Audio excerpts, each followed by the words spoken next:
এই যে ছবি আপনারা দেখেন 16 ডিসেম্বরের, একজন বাংলাদেশের মানুষকে সেখানে থাকতে দেওয়া হয়নি। ভারত পাকিস্তান যুদ্ধে 16 ডিসেম্বর ভারত বিজয়ী হয়েছে, 5 আগস্ট বাংলাদেশ বিজয়ী হয়েছে। এই কারণে 5 আগস্ট আমাদের বিজয় দিবস। এই 71 বেচা যারা খাইতে চাবে, গালের মধ্যে জুতা দিয়া পেটায়, হাগু লাগায় জুতা দিয়া পেটানো হবে। সুদানির ফুয়ারা ইয়ার কি মারো না।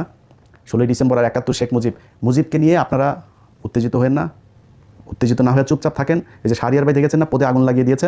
এদের পদে আগুন এই চাপাবাজি করার দরকার নেই ভাই। বই দেখায় মুক্তিযোদ্ধারা যে বই লিখে দিয়ে গিয়েছে, তাজউদ্দিনের মেয়ের বই যদি পড়েন, আওয়ামী লীগের লোকের 90% ইমান চলে যাবে। খালি তাজউদ্দিনের মেয়ের এই তাজউদ্দিন আহমেদ নেতা ও পিতা বইটা পড়বেন, 99% ইমান ওই দিনই শেষ হয়ে যাবে। আওয়ামী লীগের প্রতি ওদের তো এটা ধর্ম, ওই ধর্মের যারা বাসিন্দা আছেন সব ইমান শেষ হয়ে যাবে। বই দেখায় পৃষ্ঠা নাম্বার বলে কালকে বই বের করছি সব, ওখানে কোন মার্ক করে রাখছে, যে মার্ক করা দেখছেন না বইয়ে, মার্ক করে রাখছে। কিন্তু এগুলি যখন যেখানে মনে করেছে যেটা ভবিষ্যতে কাজে লাগবে, তো ওইটা এই কারণে মার্ক করে রেখেছি। এগুলো সব এক এক করে আপনাদের সব দেখানো হবে। মুক্তিযোদ্ধা নিয়ে কত জাউরামি হয়েছে এই দেশে, এই জাউরামি থেকে এই জাতিকে বের হইতে হবে।